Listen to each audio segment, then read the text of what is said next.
بسم اللہ الرحمن الرحیم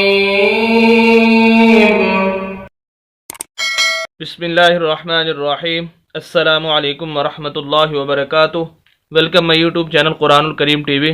معزز سامعین، امید کرتا ہوں کہ سب خیریت اور عافیت کے ساتھ ہوں گے۔ الحمدللہ سورۃ الزلزال اس کا پارٹ 4، جس کے اندر انشاءاللہ ہم آج آیت نمبر 4 سے پڑھنے جا رہے ہیں، کیونکہ ہمارا مقصد آپ کے سامنے چند الفاظ پڑھنا ہی نہیں ہوتا، بلکہ ہمارا مقصد آپ کے سامنے وہ تمام اصول و ضوابط اور تجویدی قوانین بتانا ہوتے ہیں جن کو مد نظر رکھ کر آپ بقیہ قرآن کی صحیح طریقے سے تلاوت کر سکتے ہیں۔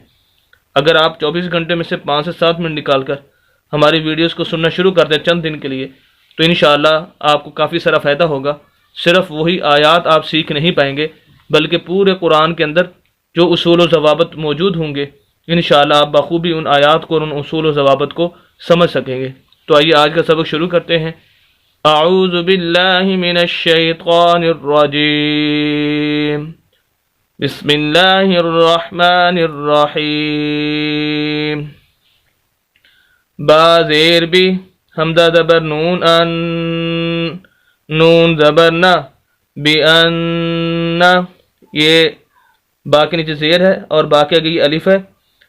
لکھنے کے اندر اگرچہ ظاہراً ہمیں نظر الف آ رہا ہے، لیکن ہم اس کو الف نہیں پڑھیں گے بلکہ حمزہ پڑھیں گے، کیونکہ الف وہ ہوتا ہے جو بالکل حرکت سے خالی ہو، اوپر نیچے اس کے کوئی زبر زیر پیش نہ ہو، بالکل خالی ہو، اسے الف بولتے ہیں عربی کے اندر۔ لیکن جیسے ہی اس کے اوپر یا نیچے کوئی حرکت آ جائے پھر وہ الف نہیں کہلاتا بلکہ حمزہ کہلاتا ہے، اس وجہ سے ہم اس کو حمزہ پڑھیں گے۔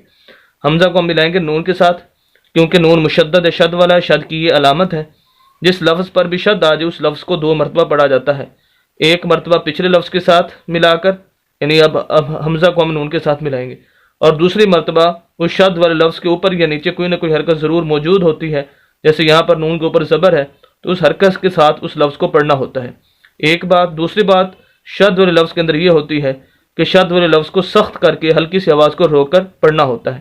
اور تیسری بات یہاں پر یہ ہے کہ یہ نون مشدد ہے، اور جہاں پر بھی قرآن کے اندر نون مشدد ہو، یعنی شد والا نون آ جائے تو اس پر غنہ ہوتا ہے۔ غنہ کہتے ہیں ناک میں آواز لے جانے کو۔ غنہ نون مشدد پر، میم مشدد پر، اور اسی طرح نون ساکن پر، اور اسی طرح تنوین 2 زبر 2 زیر 2 پیش پر، تقریباً ان چیزوں پر جو وہ غنہ ہوتا ہے۔ تو بہرحال یہاں پر نون مشدد ہو، یہاں پر بھی غنہ ہوگا، ناک میں آواز جائے گی۔ بِأَنَّ سخت کر کے بھی پڑھنا ہے، ہلکی سی آواز کو روک کر بھی پڑھنا ہے، غنہ بھی کرنا ہے۔ بِأَنَّ را زبر با رب، با زبر با رب، ساری باتیں وہیں جو شد والی یہاں پر بتائی گئی۔ شد والا لفظ یعنی با کو 2 مرتبہ پڑھیں گے، ایک دفعہ را کو با کے ساتھ ملائیں گے اور دوسری مرتبہ با کے اوپر خود زبر ہے اس کے ساتھ آواز کو روک کر سخت کر کے، را زبر با رب، با زبر با رب، کاف زبر کا، رب کا، اور یہاں پر را موٹا ہے، موٹے حروف میں سے ہے، اس وجہ سے را کو موٹا کریں، کاف کو باریک، رب کا۔ بِأَنَّ رَبَّكَ، حمزہ زبر وا او، جیسے پیچھے بتا دیا کہ اس کو ہم حمزہ پڑھیں گے، جیسے یہاں پر بتایا الف نہیں پڑھیں گے، الف وہ ہوتا ہے جو خالی ہو، جیسے اس کے اوپر یا نیچے کوئی حرکت آ جائے وہ حمزہ بن جاتا ہے۔ حمزہ زبر وا او، حا کھڑی زبر حا، او حا، یہ حا کے اوپر زبر ہے، کھڑی زبر ہے، کھڑی زبر کھڑی زیر الٹا پیش 3 حرکتیں ہوتی ہیں، جس لفظ کے بھی اوپر نیچے آ جائیں اس لفظ کو لمبا کر کے پڑھنا ہوتا ہے۔ تو ہا کے اوپر یہ کھڑی زبر ہے، آگے یا ہے، یہ خالی ہے، خالی حروف کو نہیں پڑھا جاتا قرآن کے اندر، یہاں پر صرف ایک حرف خالی ہے، بعض جگہ پر 2 بھی آ جاتے ہیں، 3 بھی آ جاتے ہیں، 4 تک بھی آ جاتے ہیں، تو ان خالی حروف کو نہیں پڑھا جائے گا، صرف لکھنے کے اندر آئے گا، پڑھنے کے اندر نہیں آئے گا۔ تو بہرحال اوحا، لام زبر لا، اوحا لا، ہا زبر الف ہا، اوحا لہا، ہم ہا کو لمبا کر رہے ہیں، حالانکہ اس کے اوپر نیچے کوئی ایسی حرکت نہیں ہے جس کو لمبا کیا جائے، وجہ اس کی یہ ہے کہ اس کے آگے الف ہے، اور یہ الف مدہ ہے۔ الف مدہ کسے بولتے ہیں؟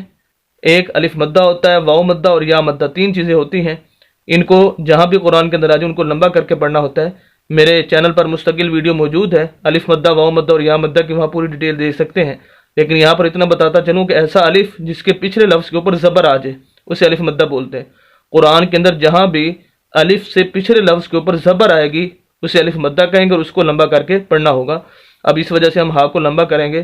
اوحا لہا، پوری آیت. بِأَنَّ رَبَّكَ اوحا لہا. اب ہم پوری آیت کو پڑھتے ہیں. بِأَنَّ رَبَّكَ اوحا لہا.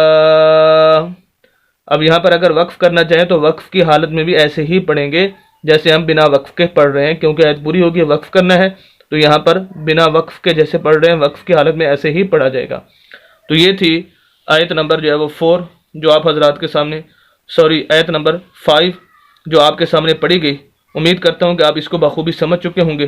مزید اسلامی ویڈیوز کے لیے اور قرآن کو صحیح تجوید کے ساتھ پڑھنے کے لیے ہمارے یوٹیوب چینل قرآن الکریم ٹی وی کو ضرور سبسکرائب کیجئے. صدقہ جاریہ سمجھ کر ہماری ویڈیوز کو شیئر بھی کیجئے. ملتے ہیں نیکسٹ ویڈیو کے اندر کل انشاءاللہ. اجازت دیں. اللہ حافظ.